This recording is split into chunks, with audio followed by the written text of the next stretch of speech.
Assalamualaikum warahmatullahi wabarakatuh. Sahabat Air Movie, melanjutkan dari episode sebelumnya, Osman dan pasukan Alpennya terus berusaha untuk menggali terowongan menuju ruang penjara, hingga akhirnya mereka berhasil memasuki terowongan tersebut. Osman berkata kepada Alpennya, "Alpen, kita akan mengambil Syahim dan balaku tanpa suara. Setelah kita membuka pintu, kita akan memenggal kepala semua orang yang berkhianat. Ayo."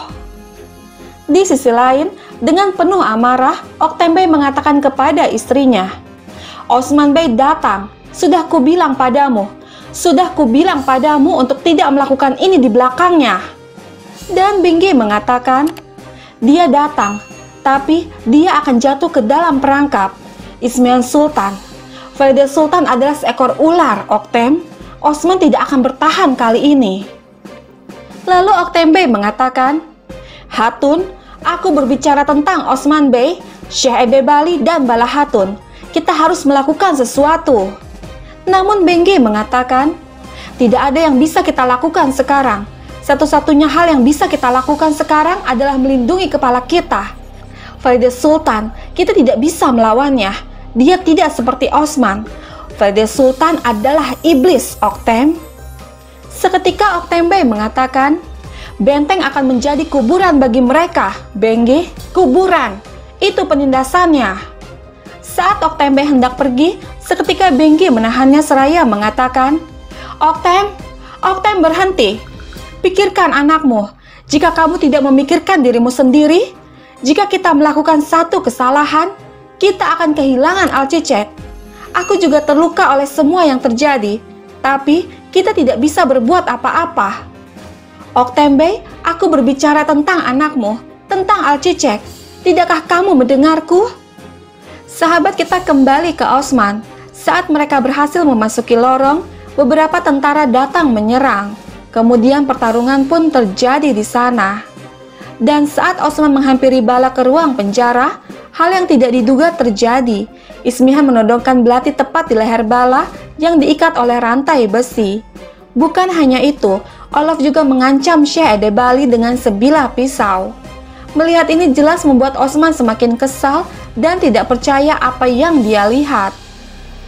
Lalu Olaf mengatakan, "Sekarang kita memiliki pengaruh, Osman." Dan Osman mengatakan, "Kita telah menyaksikan yang sedikit mengalahkan yang banyak.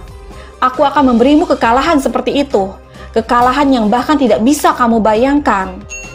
Kemudian Ismihan mengatakan, "Osman, kau pikir kamu tidak akan membayar harga untuk apa yang kamu lakukan?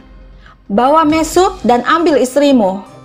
Dengan penuh amarah, Osman mengatakan, "Ismihan, bahkan jika kau menyakiti Bala sedikit saja, jika kau menyakitinya, aku akan membunuhmu." Dan Ismihan mengatakan, "Ini adalah peringatan terakhirku. Jika kamu tidak membawa Mesut, aku akan memotong tenggorokan ini." Melihat Osman diliputi amarah, Bala mengatakan, "Hidupku tidak berarti apa-apa, Osman Bey. Yang penting adalah impian abadimu. Pergilah Osman Bey, untuk anak kita. Kamu harus melindungi mereka. Demi Allah, pergilah."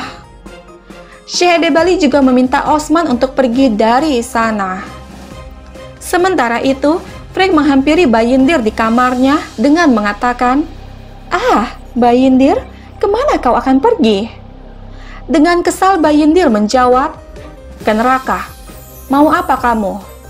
Lalu Frank mengatakan, "Bayindir, aku bertanya-tanya, apakah kau lebih setia pada hartamu atau Farida Sultan?"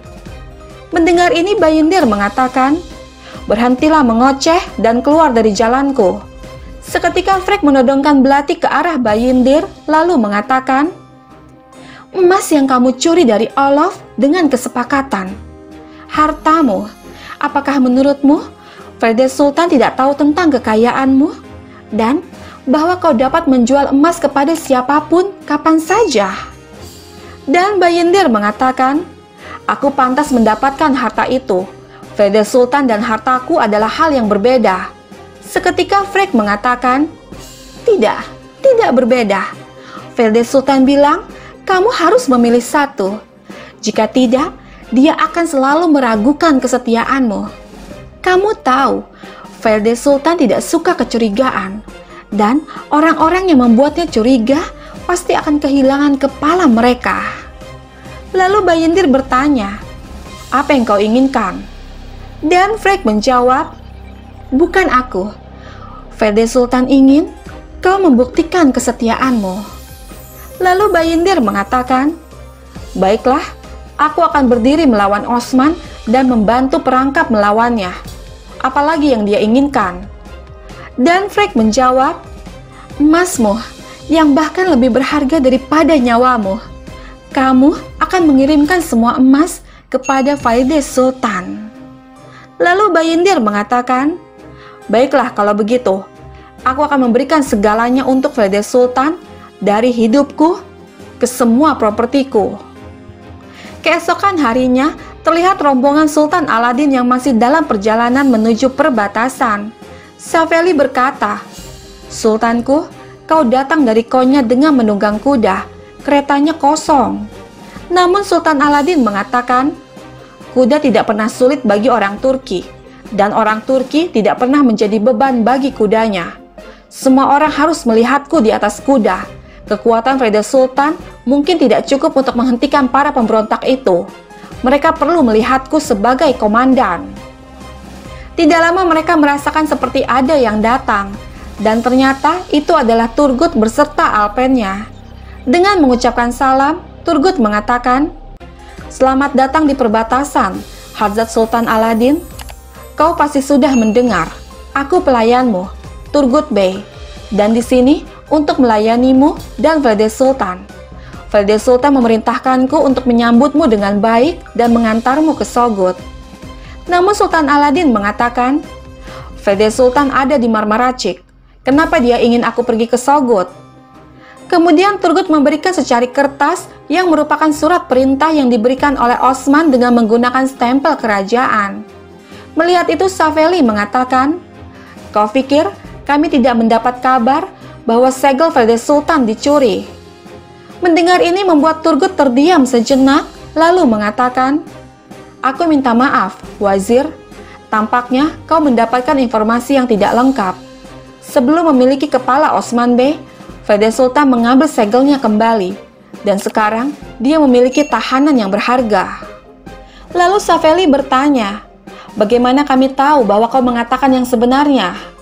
Dan Turgut menjawab, "Kau memiliki pasukan yang hebat bersamamu, Wazir. Aku bukan orang bodoh yang mencoba untuk menjebakmu. Jadi, kau harus pergi ke Sogod sebelum ke Marmaracik, Sultanku." Velde Sultan bilang, "Ini lebih penting dari apapun." Lalu Saveli mengatakan, "Jika kamu peduli dengan hidupmu, keluarlah dari jalan kami. Kami akan pergi ke Marmaracik." Namun Sultan Aladin mengatakan, "Kita akan pergi ke Sogod." Mendengar ini membuat Saveli tidak bisa berbuat apa-apa. Sementara itu, Osman kembali ke kamp pengembara untuk mendatangi kuburan ayahnya. Di sana dia berkata, "Ayah, bagaimana kau bertarung dengan semua bajingan ini? Bagaimana kau menghadapi semua fitnah ini? Kau meninggalkan aku tanggung jawab atas segalanya. Kau pikir aku layak untuk tugas ini, sehingga aku bekerja untuk warisan kita, dan agar aku mengambil lebih banyak tanah untuk Kai." Menyaksikan ini, Aladin mengatakan kepada Orhan, "Kita tidak seharusnya meninggalkan ayah kita sendirian, kakak." Namun Orhan mengatakan, "Dia bilang tidak ada yang boleh pergi ke sana, adik."